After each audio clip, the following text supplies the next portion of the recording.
నమస్తే, welcome to Mega 9 prime time. నేను రాజేశ్వరి. ముందుగా హెడ్లైన్స్ చూద్దాం. సైనికులు రాత్రికి రాత్రే చరిత్ర సృష్టించారు. పాక్కు గట్టి జవాబిచ్చామన్న రక్షణ మంత్రి రాజ్నాథ్.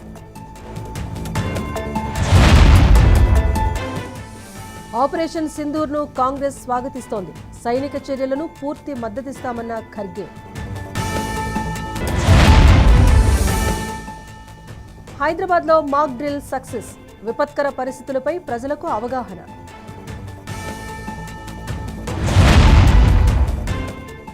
ఆపరేషన్ సింధూర్తో వణికిపోతున్న పాక్. అత్యాధునిక ఆయుధాలు వెలికితీసిన ఇండియన్ ఆర్మీ. తీవ్రవాదాన్ని తుదముట్టించటమే లక్ష్యంగా భారత్ ఆర్మీ చేపట్టిన ఆపరేషన్ సింధూర్పై దేశవ్యాప్తంగా హర్షాతిరేకాలు వ్యక్తమవుతున్నాయి. భారత ఆర్మీ చర్యల అధికార విపక్ష పార్టీలు ప్రజలు ఆనందం వ్యక్తం చేసే విధంగా ఉన్నాయి. ప్రజలు స్వచ్ఛందంగా బయటకొచ్చి ర్యాలీలు నిర్వహించారు. పాకిస్తాన్కు ఉగ్రవాదులకు వ్యతిరేకంగా నినాదాలు చేశారు. భారత రాష్ట్రపతి సర్వ సైన్యాధ్యక్షులు ద్రౌపది ముర్ముతో ప్రధాని మోదీ సమావేశమయ్యారు. పాకిస్తాన్పై భారత సైన్యం జరిపిన ఆపరేషన్ సింధూర్ సైనిక చర్యను రాష్ట్రపతికి వివరించారు. పాకిస్తాన్ పాక్ ఆక్రమిత కశ్మీర్లోని ఉగ్ర స్థావరాలపై భారత సైన్యం జరిపిన దాడులు, ఉగ్రవాదులను అంతమొందించిన తీరును ప్రధాని తెలిపారు. భారత్ పాక్ మధ్య ఉద్రిక్తతలు పెరుగుతున్న క్రమంలో ప్రధాని మోదీ 3 దేశాల పర్యటనను వాయిదా వేసుకున్నారు. భారత వైమానిక దాడుల నేపథ్యంలో పాకిస్తాన్లో తీవ్ర ఉద్రిక్త పరిస్థితులు నెలకొన్నాయి. దేశవ్యాప్తంగా రెడ్ అలర్ట్ ప్రకటించిన ప్రభుత్వం ఎలాంటి అత్యవసర పరిస్థితినైనా ఎదుర్కొనేందుకు సన్నద్ధంగా ఉంది. దేశంలోని ప్రభుత్వ ఆసుపత్రులను అత్యవసర సేవల కోసం సిద్ధం చేశారు. దేశీయ అంతర్జాతీయ విమాన సర్వీసులను కనీసం 24 నుంచి 36 గంటల పాటు నిలిపేస్తున్నట్టుగా ప్రకటించారు. రాజధాని ఇస్లామాబాద్తో పాటు పంజాబ్ ప్రావిన్స్లోని అన్ని విద్యా సంస్థలకు సెలవులు ప్రకటించారు. సాయుధ బలగాలన్నీ అప్రమత్తంగా ఉండాలని ఆదేశాలు జారీ అయ్యాయి. కాగా ఆపరేషన్ సింధూర్ దాడులతో దిమ్మ తిరిగిన పాకిస్తాన్ జరిగిన నష్టాన్ని కప్పిపుచ్చుకోవడంతో పాటు అంతర్జాతీయంగా పరువు కాపాడుకునేందుకు తప్పుడు వార్తలతో ప్రచార యుద్ధానికి తెరలేపింది. ఆపరేషన్ సింధూర్తో పాకిస్తాన్పై దెబ్బకు దెబ్బ తీసిన భారత్ తదుపరి చర్యలపైన దృష్టి సారించింది. హోంమంత్రి అమిత్ షా అత్యవసర సమీక్ష చేపట్టారు. పాక్, నేపాల్ సరిహద్దు రాష్ట్రాల ముఖ్యమంత్రులు, సీఎస్లు, డీజీపీలతో వీడియో కాన్ఫరెన్స్లో పాల్గొన్నారు. కేంద్ర ప్రభుత్వం రేపు ఉదయం 11 గంటలకు అఖిలపక్ష సమావేశం ఏర్పాటు చేసింది. ఆపరేషన్ సింధూర్ వివరాలను కేంద్రం ఈ అఖిలపక్ష సమావేశంలో పంచుకోనుంది. భారత సైనికులు చేపట్టిన ఆపరేషన్ సింధూర్ ద్వారా పాకిస్తాన్కు గట్టి గుణపాఠం చెప్పామని రక్షణ శాఖ మంత్రి రాజ్నాథ్ సింగ్ స్పష్టం చేశారు. మన సైనికులు రాత్రికి రాత్రే అద్భుత పరాక్రమాన్ని ప్రదర్శించి ఉగ్రవాద శిబిరాలను ధ్వంసం చేసి చరిత్ర సృష్టించారంటూ కొనియాడారు. ఉగ్రవాద శిబిరాలపై అత్యంత సాహసోపేతమైన దాడులు చేసి సైనికులు సత్తా చాటారన్నారు. ఈ ఆపరేషన్లో సాధారణ పౌరులకు ఎలాంటి ఇబ్బంది కలగకుండా కేవలం ఉగ్ర శిబిరాలనే లక్ష్యంగా చేసుకున్నారని రాజ్నాథ్ వివరించారు. जैसी कि आप सबको जानकारी है कि कल रात हमारी भारतीय सेनाओं ने अपने अद्भुत शौर्य और पराक्रम का परिचय देते हुए एक नया इतिहास रच दिया है. साथियों, भारत की सेना ने सटीकता, सतर्कता और संवेदनशीलता के साथ कार्रवाई की है. हमने जो लक्ष्य तय किए थे उन्हें ठीक समय तय योजना के अनुसार सटीकता से उन्होंने ध्वस्त किया है और किसी भी नागरिक ठिकाने, सिविलियन पॉपुलेशन को जरा भी प्रभावित न होने देने की संवेदनशीलता भी हमारी सेना ने दिखाई है. పాక్ ఉగ్రవాద శిబిరాలపై భారత సైన్యం నిర్వహించిన ఆపరేషన్ సింధూర్ను కాంగ్రెస్ పార్టీ స్వాగతించింది. ఈ విషయంలో సైనిక దళాలకు తమ పూర్తి మద్దతుంటుందని ఆ పార్టీ ప్రకటించింది. ఈ కీలక పరిణామాల నేపథ్యంలో కాంగ్రెస్ పార్టీ వర్కింగ్ కమిటీ నేడు ఢిల్లీలో అత్యవసరంగా సమావేశమైంది. ఆపరేషన్ సింధూర్ పేరుతో సాహసోపేతమైన నిర్ణయం తీసుకున్న భారత సాయుధ దళాలను చూసి తాము గర్విస్తున్నామన్నారు ఖర్గే. దేశ ఐక్యత, సమగ్రతను కాపాడటానికి అన్ని స్థాయిల్లో ఐక్యంగా ఉండాలని పిలుపునిచ్చారు. దేశ రక్షణ, ఐక్యత, స్వేచ్ఛను కాపాడటానికి తమ పార్టీ తరపున సైనికులకు పూర్తి మద్దతిస్తున్నామని, సాయుధ దళాలకు కాంగ్రెస్ పార్టీ తరపున పూర్తి మద్దతుంటుందని రాహుల్ గాంధీ సైతం స్పష్టం చేశారు. वर्किंग कमेटी में हमारा डिस्कशन हुआ. पूरा समर्थन, full support to our forces, best wishes to them, much love to them, complete support from the Congress party and the Congress working committee. Thank you. Indian army చేపట్టిన operation సింధూర్లో Lashkar-e Taiba chief Azhar Masood దాడిలో చనిపోయారు. భారత army చేపట్టిన దాడిలో అజర్ మసూద్ కుటుంబంలోని 14 మంది హతమయ్యారు. అతడు చనిపోయిన ఫోటోను ఓ పాకిస్తానీ లోకల్ మీడియా బయటపెట్టింది. మసూద్ చనిపోయారని, అంత్యక్రియలు పూర్తయ్యాయని పాకిస్తాన్ అధికారికంగా ప్రకటించింది. ప్రజల్లో అవగాహన కల్పించేందుకే మాక్ డ్రిల్ నిర్వహించామని, ఎవరూ భయాందోళనకు గురి కావాల్సిన అవసరం లేదని హైదరాబాద్ కమిషనర్ సివి ఆనంద్ తెలిపారు. నగరంలో సివిల్ మాక్ డ్రిల్ విజయవంతంగా నిర్వహించారు. పారిశ్రామిక సైరన్లు, పెట్రోల్ వాహనాల సైరన్లు, పోలీస్ సైరన్లు మోగించామన్నారు. కమాండ్ కంట్రోల్ సెంటర్ నుంచి అన్ని సూచనలు ఇచ్చామని సిపి వివరించారు. 4 ప్రాంతాల్లో వైమానిక దాడులు జరిగినట్టుగా సమాచారం అందించి అన్ని శాఖల అధికారుల పనితీరు తెలుసుకున్నట్టు సిపి సివి ఆనంద్ వెల్లడించారు. అయితే అన్ని డిపార్ట్మెంట్స్ చెందిన అధికారులు వారి రెస్పాన్స్ ఏ విధంగా ఉన్నది అనేది ఈరోజు మాక్ డ్రిల్స్ ద్వారా టెస్ట్ చేయడం జరిగింది. మీకు ముందే తెలియజేశాము. ఆ 4 ప్రాంతాలు గోల్కొండలో నానల్ నగర్, సికింద్రాబాద్లో షెనాయ్ ట్రేడింగ్ సెంటర్ దగ్గర ఆ ప్రాంతం, చంపాపేటలో ఒక ప్రాంతం, ఇంకోటి కంచన్బాగ్లో. ఈ 4 ప్రాంతాల్లో police, traffic police, law and order, medical and health services, fire and disaster management, NDRF, SDRF, revenue, GHMC, municipal administration మరియు ఇతర డిపార్ట్మెంట్స్ చెందిన అధికారులు, ఎనర్జీ, ట్రాన్స్కో వారందరూ కూడా ఆ ప్రాంతానికి తరలి వెళ్ళి అక్కడైతే ఎవరైతే ప్రాణాలు కోల్పోయారో వారిని షిఫ్ట్ చేయడం, ఎవరైతే ఈ దాడుల్లో క్షతగాత్రులయ్యారో వారిని అక్కడ నుండి స్ట్రెచర్స్ పైన తరలించడం, ఎక్కడైతే ఫైర్ అంటుకుందో, మంటలు అంటుకున్నాయో అక్కడ ఫైర్ టెండర్స్ ద్వారా ఆ అగ్నిని అక్కడ కంట్రోల్ చేయడం అనేది ఈ అన్ని చర్యలు కూడా తీసుకోవడం జరిగింది. ఆపరేషన్ సింధూర్ తర్వాత కేంద్రం హై అలర్ట్ అయింది. పాకిస్తాన్ కూడా దాడులు చేస్తామని హెచ్చరించిన నేపథ్యంలో ఎలాంటి పరిస్థితులైనా ఎదుర్కోవటానికి ప్రజలను అప్రమత్తంగా ఉంచేందుకు దేశవ్యాప్తంగా మాక్ డ్రిల్ నిర్వహించాలని అన్ని రాష్ట్రాలకు ఆదేశాలు జారీ చేసింది. ఈ క్రమంలో తెలంగాణ ప్రభుత్వం 4 ప్రత్యేక ప్రాంతాలు నాలన్ నగర్, చంపాపేట్, గోల్కొండ, సికింద్రాబాద్లలో మాక్ డ్రిల్ నిర్వహించింది. గురువారం ఉగ్రవాద వ్యతిరేక ర్యాలీలో సీఎం రేవంత్ రెడ్డితో పాటు మంత్రులు, ఎమ్మెల్యేలు పాల్గొంటారని సిటీ కమిషనర్ సివి ఆనంద్ తెలిపారు.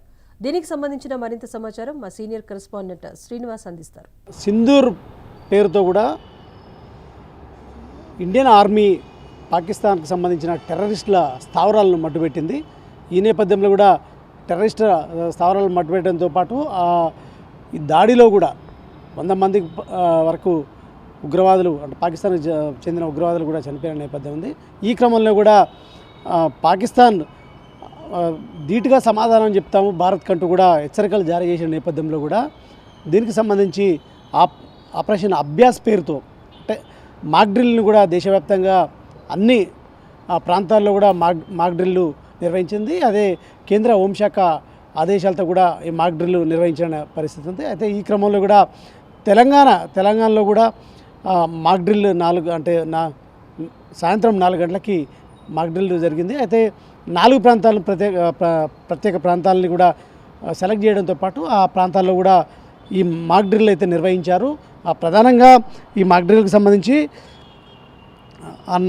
నానల్ నగర్, చంపాపేట్, గోల్కొండ, సికింద్రాబాద్ ప్రాంతాల్లో కూడా ఈ మాక్ డ్రిల్ జరిగింది. అయితే ఈ మాక్ డ్రిల్ ప్రధాన ఉద్దేశం ఏంటంటే ఒకవేళ పాకిస్తాన్ ఏదైతే ఇండియా మీద దాడి చేస్తే ఏ విధంగా ఎదుర్కోవాలి, ఏ విధంగా అప్రమత్తం అవ్వాలనే పరిస్థితుల్లో కూడా దీనికి సంబంధించి ఈ మాక్ డ్రిల్లో కూడా వివరించారు. అయితే దీనికి సంబంధించి ముందుగా కమాండ్ కంట్రోల్ సెంటర్ నుంచి ఈ సెలెక్టెడ్ ప్రాంతాల్లో మాక్ డ్రిల్ని మొత్తం ఆపరేట్ చేశారు. అయితే Hyderabad city police commissioner C V Anand ఆధ్వర్యంలో కూడా ఈ మాక్ డ్రిల్ జరిగింది. ఈ మాక్ డ్రిల్ అంటే ఆ ప్రాంతాల్లో కూడా ప్రజలు ఏ విధంగా అప్రమత్తంగా ఉండాలి, ఒకవేళ గాయాల పాలైన వారు ఏ విధంగా వారిని ఆసుపత్రికి చేర్చాలి అంటూ ఇటు వైద్య సిబ్బంది కావచ్చు, అదేవిధంగా ఇటు ఏదైతే దీనికి సంబంధించి ఫైర్ కావచ్చు, ఎన్డీఆర్ఎఫ్ ఇతర ముఖ్యమైన వింగులకి సంబంధించిన అధికారులతో కూడా అక్కడ మాక్ డ్రిల్ ఏర్పాటు చేయడం జరిగింది. ప్రజలకు వివరించి ఏ విధంగా అంటే ఆందోళన చెందొద్దు. సివి ఆనంద్ కూడా ఒకటి చెప్పారు, ఇది కేవలం మాక్ డ్రిల్కి సంబంధించే, ఎలాంటి ఇబ్బందులు జరగవు, మనకు ఎలాంటి యుద్ధం ముప్పు పొంచి లేదు అంటూ కూడా ఆయన స్పష్టం చేశారు. సో ఈ నేపథ్యంలో కూడా ఈ మాక్ డ్రిల్ అయితే నిర్వహించారు. రేపు సాయంత్రం ఒక ప్రత్యేక ర్యాలీని కూడా అంటే దీనికి ఉగ్రవాద వ్యతిరేక ర్యాలీ అంటూ కూడా ఒక పేరైతే పెట్టిన పరిస్థితుంది. అయితే సచివాలయం నుంచి నెక్లెస్ రోడ్డు వరకు కూడా ఈ ర్యాలీ జరుగుతుంది. ఈ ర్యాలీలో సీఎం రేవంత్ రెడ్డితో పాటు మంత్రులు అదేవిధంగా ఎమ్మెల్యేలు అందరూ పాల్గొంటారని కూడా ఇప్పటికే చెప్పిన పరిస్థితి ఉంది. భద్రతా దళాలకు సంబంధించిన సంఘీభావ ర్యాలీ కూడా తీయాలని కూడా చెప్పిన పరిస్థితి. అదేవిధంగా సీఎం రేవంత్ రెడ్డి కూడా మాట్లాడుతూ బంగ్లాదేశ్ అంటే హైదరాబాద్లో బంగ్లాదేశ్తో పాటు మిగతా దేశాల వారిని కూడా గుర్తించి ఖచ్చితంగా వారిని అదుపులోకి తీసుకోవాలంటూ కూడా సీఎం రేవంత్ రెడ్డి అయితే చెప్పారు. అదేవిధంగా ప్రత్యేకమైన ప్రాంతాలు ఏదైతే ఆ ప్రాంతాలను ఖచ్చితంగా ప్రత్యేకమైన భద్రత కూడా ఏర్పాటు చేయాలని కూడా చెప్పారు. తెలంగాణ ప్రభుత్వం ఇంకో విషయం ఏంటంటే ప్రతిష్టాత్మకంగా కూడా మిస్ వరల్డ్ పోటీలు కూడా నిర్వహిస్తుంది. ఈ రోజు నుండి ఈ నెల 31 వరకు కూడా నిర్వహిస్తుంది. 120 దేశాలకు సంబంధించిన కంటెస్టెంట్లు కూడా ఇక్కడ పాల్గొంటున్నారు. వారితో పాటు దానికి సంబంధించిన ప్రతినిధులు కూడా పాల్గొంటున్న నేపథ్యంలో కూడా ఇప్పటికే భద్రతకు సంబంధించి ఎలాంటి ఇబ్బందులు జరగకుండా కూడా ప్రత్యేకంగా చర్యలు తీసుకోవాలని కూడా చెప్పారు. ఎందుకంటే దక్షిణ భారతదేశంలో కూడా హైదరాబాద్తో పాటు విజయవాడ, విశాఖపట్నం నగరాలను కూడా పాకిస్తాన్ టార్గెట్గా చేసుకుందంటూ కూడా ఇంటెలిజెన్స్ హెచ్చరికలు జారీ చేసింది. ఈ హెచ్చరికల నేపథ్యంలో కూడా హైదరాబాద్కు అంటే ఎలాంటి ఇబ్బందులు అంటే తలెత్తకుండా, అదేవిధంగా వచ్చినా కూడా వాటిని ధీటుగా ఎదుర్కొనే విధంగా కూడా ప్లాన్ చేసుకోవాలంటూ కూడా అధికారులకు చెప్పిన పరిస్థితి. ఎందుకంటే రక్షణ రంగానికి సంబంధించి హైదరాబాద్ కీలక ప్రాంతంగా చెప్పాలి. ఈ రక్షణ విభాగానికి సంబంధించి హైదరాబాద్లో ఉన్న పరిస్థితి ఉంది. దీనికి సంబంధించి కీలకంగా హైదరాబాద్ ఉన్న నేపథ్యంలో కూడా ప్రత్యేకంగా దానిపై కూడా ఫోకస్ పెట్టాలంటూ కూడా సీఎం రేవంత్ రెడ్డి కూడా చెప్పారు. మరొక వైపు ఇటు అధికారులు విదేశీ పర్యటనలు రద్దు చేసుకోవాలి. అదేవిధంగా మంత్రులు అందరూ దీనికి సంబంధించి అందరూ అందుబాటులో ఉండాలని కూడా సీఎం రేవంత్ రెడ్డి చెప్పారు. అదేవిధంగా అత్యవసర సర్వీస్ అందించే ఉద్యోగాలకు సంబంధించి సెలవులు కూడా రద్దు చేయమని కూడా చెప్పిన పరిస్థితి కనిపిస్తుంది. సో ఈ నేపథ్యంలో కూడా ప్రత్యేకంగా ఈ మాక్ డ్రిల్ అనేది నిర్వహించడంతో పాటు దీనికి సంబంధించి సూచనలు సలహాలు కూడా ఇచ్చారు. సో ఈ క్రమంలో కూడా దేశవ్యాప్తంగా కేంద్ర ప్రభుత్వం హెచ్చరికల నేపథ్యంతోనే హైదరాబాద్లో కూడా తెలంగాణలో ప్రత్యేకంగా మాక్ డ్రిల్ నిర్వహించారు. అదేవిధంగా ఉగ్రవాద ప్రాంతాలపై కూడా సీరియస్గా ఫోకస్ పెట్టామంటూ కూడా ఇప్పటికే సీఎం రేవంత్ రెడ్డితో పాటు నగర కమిషనర్ సివి ఆనంద్ కూడా చెప్పిన పరిస్థితి కనిపిస్తుంది. ఈ నేపథ్యంలో కూడా ఇంకా పాకిస్తాన్కి సంబంధించిన వ్యక్తులు వీసాలతో ఇక్కడ ఇంకా కొంతమంది ఉన్నారు, వారిపై కూడా ఫోకస్ పెట్టాలి. అదేవిధంగా ఓల్డ్ సిటీ సమస్యాత్మక ప్రాంతమైన ఓల్డ్ సిటీతో పాటు కొన్ని ప్రాంతాల్లో ఉగ్రవాద స్థావరాలకు సంబంధించిన ఆనవాళ్ళు ఉన్న నేపథ్యంలో కూడా వాటిపై కూడా ప్రత్యేకంగా ఫోకస్ పెట్టి ఎప్పటికప్పుడు హైదరాబాద్ ప్రాంతాల్లో కూడా భద్రతకు సంబంధించి సీరియస్గా ఉండాలంటూ కూడా సీఎం రేవంత్ రెడ్డి అయితే చెప్పిన పరిస్థితి కనిపిస్తుంది. కెమెరామెన్ నీరజ్తో Srinivas, Mega 9 TV, Hyderabad. Operation Sindoor పేరుతో భారత ఆర్మీ ఉగ్రవాద స్థావరాలపై దాడులు చేసింది. లష్కరే తయ్యబా, జైషే మహమ్మద్ వంటి ఉగ్ర సంస్థలను టార్గెట్ చేసి మరీ దాడులు జరిపినట్టుగా తెలుస్తోంది. భారత త్రివిధ దళాలు ఒకేసారి 9 ఉగ్రవాద సముదాయాలపై దాడి చేశాయి. దీంతో ఉగ్రవాదులకు భారీ నష్టం జరిగినట్టుగా తెలుస్తోంది. తాజా దాడుల నేపథ్యంలో ఉద్రిక్త పరిస్థితులు తీవ్రమయ్యాయి. యుద్ధం జరిగితే ఎలాంటి పరిణామాలు చోటు చేసుకుంటాయి అనే దానిపై మాజీ ఆర్మీ జవాన్లతో మా ప్రతినిధి శ్యామ్ ఫేస్ టు ఫేస్. పహల్గామ్లో జరిగిన ఉగ్రదాడి నేపథ్యంలో భారత్ ప్రతీకార చర్యలు అయితే చేపట్టింది. అయితే ఆపరేషన్ సింధూర్ అనే పేరుతో మాత్రం భారత్ మాత్రం స్థావరాలపై మాత్రం దాడి చేసింది. ఈ దాడిలో దాదాపు 100 మంది ఉగ్రవాదులు మాత్రం చనిపోయినట్లయితే చెప్తుంది. మొత్తం మీదనైతే ఏదైతే పాకిస్తాన్ ఆక్రమిత కాశ్మీర్లో ఉగ్ర స్థావరాలను అయితే గుర్తించి ఆ స్థావరాలపైన మాత్రం భారత్ మాత్రం ఏకతాటిగా దాడులు అయితే జరిపింది. అయితే ఈ దాడులకు గల కారణం ఏంటిది, అసలు ఈ ఉగ్రవాదులను మట్టుబెట్టడానికి భారత్ ఎలాంటి ప్రయత్నం చేస్తుందో తెలుసుకునే ప్రయత్నం చేద్దాం. చెప్పండి, అసలు ఈ ఉగ్రవాదులను ఏదైతే పహల్గామ్ ఉందో పహల్గామ్లో ఉగ్రదాడి జరిగింది, అది మీరు ఎట్లా చూస్తున్నారు దాన్ని? అసలు పహల్గామ్లో ఉగ్రదాడి జరగడానికి ముఖ్య ఉద్దేశం ఏంటిదంటే, ఫస్ట్ ఆఫ్ ఆల్ ఉగ్రవాదులను పెంచి పోషించేది పాకిస్తాన్ అయినా కూడా ఇన్ని రోజుల వరకు మన భారతదేశం అనేది పోనీ అని చెప్పి వదిలిపెట్టుకుంటూ వస్తుంటే వీళ్ళ దుస్సాహ చర్యలు చాలా మితిమీరిపోయాయి. ఈ 26 పహల్గాం 22 ఏప్రిల్ 2025లో జరిగిన పహల్గాం అటాకులో 26 మంది అభంశుభం తెలియని భారత పౌరులు మరణించడం జరిగింది. కానీ దాంట్లో వాళ్ళు ఉగ్రదాడి చేసే మిలిటెంట్స్ ఏం చేశారంటే మీరు హిందూనా ముస్లింనా అడిగి మరీ చంపడం జరిగింది. మళ్ళీ ఇంకొక మాట అనడం జరిగింది, ఆప్ జాకే మోదీకో బతావ్ అన్నదానికి మోదీ గారు తీసుకున్న నిర్ణయమే ఈ ఆపరేషన్ సింధూర్. ఈ ఆపరేషన్ సింధూర్కు ముఖ్యంగా సింధూర్ అని పేరు పెట్టడానికి గల కారణం ఏంటిది అంటే ఈ ఎవరైతే పహల్గాం అటాకులో భార్యాభర్తలు కలిసి జంటగా వెళ్ళారో అందులో పురుషులను మాత్రమే చంపి యువతులను వదిలేయడం, ఆడవాళ్ళను వదిలేయడం జరిగింది.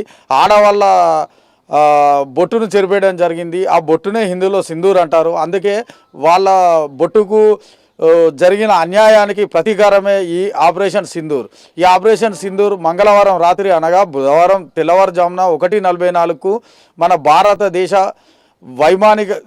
వైమానిక దాడులు ప్లస్ రాకెట్ లాంచర్ దాడులతో 9 స్థావరాలపైన అటాక్ చేయడం జరిగింది. పాకిస్తాన్లో 5, పిఓకేలో 4, అందులో లష్కర్ ఏ తోయిబా ఉగ్రవాదులు మిగిలిన సంస్థ ఉగ్రవాదులు మొత్తం కలిపి 90 మందిగా మరణించినట్టు ఆర్మీ ప్రతినిధులు వెల్లడించారు. కానీ ఈ చర్య తర్వాత పాకిస్తాన్ గనక ఎటువంటి దుశ్చర్యలకు పాల్పడినా కూడా వదిలేది లేదని భారతదేశం తరపున మరియు నా తెలంగాణ రాష్ట్ర మంచిర్యాల జిల్లా ఎక్స్-సర్వీస్మెన్ యూనియన్ తరపున తెలపడం జరుగుతుంది. అయితే ఇప్పుడు ఎల్ఓసి ఎంబడి ప్రతిరోజు ఏదైతే పహల్గాం దాడి తర్వాత కాల్పులు జరుగుతూనే ఉన్నాయి. ఈ కవింపు చర్యలు మనం ఎట్లా చూస్తున్నాం అసలు? ఈ కవ్వింపు చర్యలు అనేది ఏం చెప్పకుండా జరగడం జరుగుతుంది. వాళ్ళు కవ్వింపు చర్యలు అంటే ఏం లేదు, ఫైరింగ్ చేస్తారు, ఆపుతారు. దానికి ధీటుగా సమాధానం మన భారత ఆర్మీ ఇస్తుంది. దానికి దేశ ప్రజలు ఎటువంటి భయభ్రాంతులు కావాల్సిన అవసరం లేదు. చెప్పండి, ఒకవేళ అయితే యుద్ధం కనుక పాకిస్తాన్ భారత్ చేస్తే మాత్రం గెలిచే అవకాశాలు ఏమైనా ఉంటాయా? తప్పకుండా అండి. ఇప్పటికి జరిగిన అన్ని యుద్ధాల్లో మనమే విజయం పొందాము. అయితే ఇంకొకటి, అప్పుడు ఈవెన్ 71 వార్లో కానీ అంతవరకు జరిగిన చైనా వార్లో కూడా ప్రతి ఒక్క వేరే దేశాలన్నీ దాదాపుగా పాకిస్తాన్ మరియు చైనాకే సపోర్ట్ చేశాయి. ఈసారి కేవలము మన 2 దేశాలు మాత్రమే, ఇరాన్ మరి టర్కీ, ఇలాగా ఈ 2-3 దేశాలు మాత్రమే పాకిస్తాన్కి సపోర్ట్ చేస్తున్నాయి. మిగతా అన్ని అగ్రరాజ్యాలు మరియు ప్రపంచ దేశాలన్నీ మన యొక్క చర్యని వాళ్ళందరూ, ఎందుకంటే ఇది మనం ఎలాంటి తప్పు చేయడం లేదు కాబట్టి వాళ్ళు మనల్ని వెన్నంటి ఉండి మనకే సపోర్ట్ చేసి అందరం ఎలాంటి యుద్ధ మేఘాలు వచ్చినా కూడా మేమందరం మీతో ఉంటామని చెప్తున్నారు. కాబట్టి మనం ఒక్కరమే గెలిగినా కూడా మిగతా వాళ్ళందరూ కూడా మనకు వెన్నంటి ఉన్నారు. కాబట్టి మనకు ఆత్మవిశ్వాసం విజయాన్ని తప్పక చేకూరుస్తుంది. ఇందులో సందేహం ఏం లేదు. చెప్పండి, ఇప్పుడు ఏదైతే ఆయుధ సంపద ఉందో పాకిస్తాన్ కంటే భారతదేశంలో ఎక్కువ ఉంటుందా తక్కువ ఉంటుంది? అసలు ఎక్కువనే ఉంది, చాలా ఎక్కువ. కనీసం 5-6 వంతులు ఎక్కువ ఉన్నాయి. ఈవెన్ వాళ్ళు చెప్పుకుంటున్న అణ్వస్త్రాలు తప్ప మిగతా ట్యాంకులు కానీ, ఎయిర్ క్యారియర్స్ కానీ, మన నేవీ బలగం కూడా ఎక్కువగా మన దగ్గరనే ఉంది. కాబట్టి దీంట్లో ఎలాంటి ఓడిపోతామనే భయం అనేది లేదు. అన్నిటికీ వాళ్ళు చేసిన ఈ కవ్వింపు చర్యలకు తప్పనిసరిగా ఇదొక ప్రతీకార చర్య కావాలి. ఎందుకంటే మన మోడీ గారు మరియు అమిత్ షా గారు దాడి చేసిన వాళ్ళ యొక్క ఉగ్రవాదులందరినీ, వాళ్ళలో ఉన్న ప్రతి ఒక్కరిని కూడా ఏరి మనం ఏరివేస్తామని ఒక దేశ ప్రజలకు విశ్వాసాన్ని చేకూర్చే మాటలు చెప్పినాం. కాబట్టి కంపల్సరీగా దానిలో భాగంగానే ఈ చర్యలు జరుగుతున్నాయి. యుద్ధం జరిగినా కూడా మనం వాళ్ళందరినీ ఎలాగైనా గెలుస్తామనేది నేను ఈ వేదిక ముఖంగా తెలియజేస్తున్నాను. పాకిస్తాన్ కనుక భారత్ యుద్ధానికి వస్తే మాత్రం రిటైర్డ్ అయిన ఏదైతే ఎక్స్-ఆర్మీలు ఉన్నారో వాళ్ళు కూడా యుద్ధం చేయడానికి వెళ్తామని చెప్పేసి చెప్తున్న పరిస్థితి కనబడుతుంది. ఏదేమైనప్పటికీ కూడా భారత్తో కనుక పాకిస్తాన్ కనుక యుద్ధం చేస్తే కనుక అతి ఘోరంగా ఓడిస్తామని చెప్పేసి ఇక్కడ భారత మాజీ సైనికులు అయితే చెప్తున్న పరిస్థితి కనబడుతుంది. భారత్లో మాత్రం పాకిస్తాన్ కంటే ఎక్కువ ఆయుధాలు ఉన్నాయి, ఎక్కువ అయితే త్రివిధ దళాలు ఉన్నాయో ఆ త్రివిధ దళాలు కూడా భారతదేశంలో పాకిస్తాన్ కంటే ఎక్కువగా ఉన్నాయని చెప్పేసి చెప్తున్న పరిస్థితి కనబడుతుంది. Camera person శ్రీనివాస్తో Shyam Mohan, మెగా9 TV, Mancherial నుండి. పహల్గాంలో 27 మంది పర్యాటకులను పొట్టనబెట్టుకున్న ఉగ్రవాదులకు భారత సైన్యం గట్టిగా బుద్ధి చెప్పింది. మంగళవారం అర్ధరాత్రి పాక్ ఆక్రమిత కశ్మీర్లోని 9 ఉగ్ర స్థావరాలపై భారత సైన్యం మెరుపు దాడులతో విరుచుకుపడింది. ఈ దాడుల్లో 80 మందికి పైగా ఉగ్రవాదులు హతమయ్యారు. దీంతో తిరుపతిలోని వివిధ ప్రాంతాల్లో ప్రజలు సంబరాలు జరుపుకున్నారు. మరింత సమాచారం మా ప్రతినిధి నారాయణ రెడ్డి అందిస్తారు. ఏప్రిల్ 22వ తేదీన జమ్మూ కాశ్మీర్లోని బైసరన్లో పెహల్గాం వద్ద జరిగిన ఒక ఉగ్ర దాడిపైన యుద్ధ మేఘాలు కమ్ముకున్న పరిస్థితి కనిపిస్తోంది. నిన్న రాత్రి భారత సైన్యం పాక్లోని ఆక్రమిత కాశ్మీర్లో ఉన్న ఒక ఉగ్ర స్థావరాలపైన ఆపరేషన్ సింధూర్ పేరుతో ఒక ఆపరేషన్ ప్రారంభించింది. అయితే ఈ ఆపరేషన్లో సుమారు 80 మంది ఉగ్రవాదులు కూడా హతమైనట్లు కూడా భారత ప్రభుత్వం చెప్పడం జరిగింది. అంటే ఈ పరిస్థితుల్లో దేశం మొత్తం సైనిక యొక్క చర్యను హర్షిస్తూ జై హో భారత్ అని చెప్తూ నినాదాలు చేస్తున్న పరిస్థితిలో తిరుపతిలో మాత్రం ఓ వింత సంఘటన చోటు చేసుకునింది. అంటే ఇది వింత సంఘటన కంటే ఓ సంచలనమైన సంఘటన కూడా చెప్పచ్చు. ఎందుకంటే తిరుపతిలోని ఎన్జిఓస్ కాలనీలో నివాసం ఉంటున్న ఓ సాధారణ పౌరుడు తిలోక్ అనే వ్యక్తికి పాకిస్తాన్ నుంచి ఉగ్రవాదుల నుంచి అంటే ఓ థ్రెట్ కాల్ రావడం కూడా జరిగింది. దీనిపైన ఆయన కొంత భయాందోళనకు గురైనప్పటికీ వారికి ధీటుగానే సమాధానం చెప్పారు. అయితే కొంత భయాందోళనతో స్థానికంగా ఉన్న పోలీసులకు ఈ యొక్క థ్రెట్ కాల్ పైన కూడా ఆయన సమాచారం ఇవ్వడం జరిగింది. ప్రస్తుతం మనతో ఆయన ఉన్నారు, ఆయన అడిగి తెలుసుకుంటాం.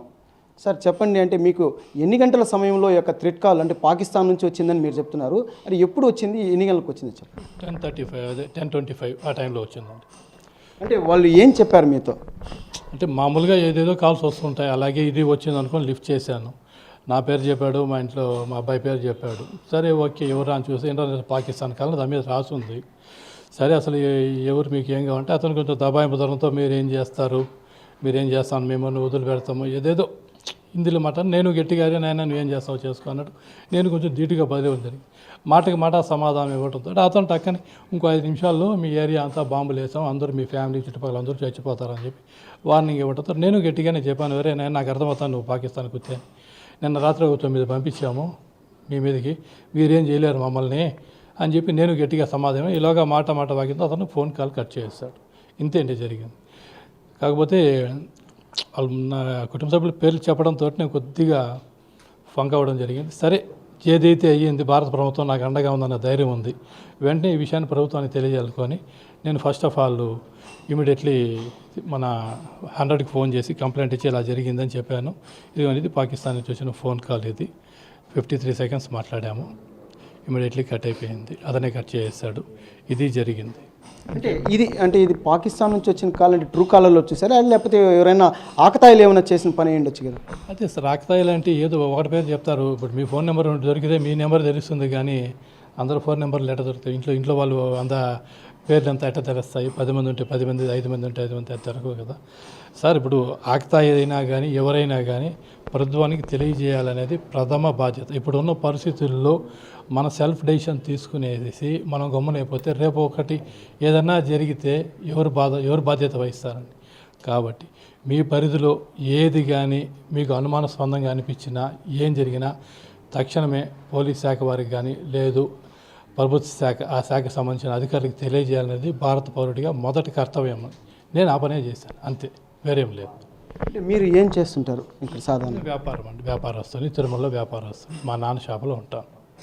అంటే గతంలో ఎప్పుడైనా ఇట్లాంటి బెదిరింపు కాల్స్ ఏమైనా వచ్చాయి మీకు?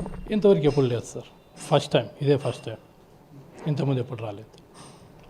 అంటే ఈ యొక్క ఏదైతే ఆపరేషన్ సింధు ఉంది, ఈ నేపథ్యంలోనే ఒకవేళ వాళ్ళు ఏమైనా థ్రెట్ కాల్ ఏమైనా చేస్తుండొచ్చు, ఏమైనా మీరు ఏ విధంగా అభిప్రాయపడతారు సార్? నేనే అభిప్రాయపడుతున్నామంటే మనం ఒక యుద్ధంలో ఉన్నాం. ఇప్పటికే ఎన్నో దిద్దుబాటు చర్యలు తీసుకునేది భారత ప్రభుత్వం. ఈ టెంపుల్ సిటీ తిరుపతికి అక్కడ బాంబు పెడితే ఇక్కడ రావడం అనేది కొంచెం అప్రమత్తంగా ఉండాల్సిన అవసరం ఉంది. విజిలెన్స్ డిపార్ట్మెంట్, పోలీస్ డిపార్ట్మెంట్ అన్నీ అనేది ఒక ఉద్దేశం. ఇలాంటివి వస్తే కొంచెం జాగ్రత్తగా ఉండాలి అనేది 10 మందికి కొంచెం అవేర్నెస్ కలిగించాలనే ఉద్దేశం, అంతే తప్ప వేరేం లేదు. అంటే మీ కుటుంబ సభ్యులు ఏ విధంగా రియాక్ట్ అయ్యారు? అంటే ఈ విధంగా థ్రెట్ కాల్ వచ్చినప్పుడు మీకు వాళ్ళు ఫస్ట్ నవ్వేశారు, జాలీగా నవ్వారు. బట్ ఆ నవ్వు ఒక కొద్దిసేపే ఉన్నింది. కాసేపు తర్వాత ఏంది మన పేర్లంతా ఎలా తెలుసు అన్నట్టు వాళ్ళు కొంచెం ఒకంత ఆశ్చర్యానికి కొద్దిగా ఫంక్నెస్ కనిపించింది, అంతే. పాకిస్తాన్ నుంచి వాట్సాప్ కాల్ వచ్చినప్పుడు కొంత ధీటుగానే వారికి సమాధానం చెప్పిన త్రిలోక్ ఆ తర్వాత కుటుంబ సభ్యుల్లో ఉన్న అందరి పేర్లు చెప్పడంతో కొంత ఆందోళనకు ఒకంత ఆశ్చర్యానికి గురయ్యారు. తనకు ఎలాంటి థ్రెట్ లేదని, అయితే కేవలం ఇదొక ఫేక్ కాల్ అని చెప్పి ఆయన కొట్టిపారేస్తున్నారు. అలాగే అదే సమయంలో ఏదైతే ఈ యొక్క ఆపరేషన్ సింధూర్ జరుగుతున్న నేపథ్యంలోనే ఇలాంటి కాల్స్ వచ్చి కూడా ఉండొచ్చు అని చెప్పి ఆయన అభిప్రాయపడుతున్నారు. అలాగే తన వెంట భారత ప్రభుత్వం ఉంది, అలాగే పోలీసులు ఉన్నారని చెప్పి ధైర్యంతోనే అతను ధీటుగా కూడా సమాధానం చెప్పినట్లు కూడా చెప్తున్నారు. అలాగే ఇట్లాంటి థ్రెట్టింగ్ కాల్స్ని పెద్దగా పరిగణలోకి తీసుకోమని, అయితే తమ వెంట ఒక సైనిక దళాలు ఉన్నాయని చెప్పి కూడా వాళ్ళు ధీటుగా సమాధానం చెప్తున్నారు. కెమెరామెన్ సురేష్తో నారాయణ, మెగా 9 టీవీ, తిరుపతి. ఇది prime time update. Stay tune to Mega 9.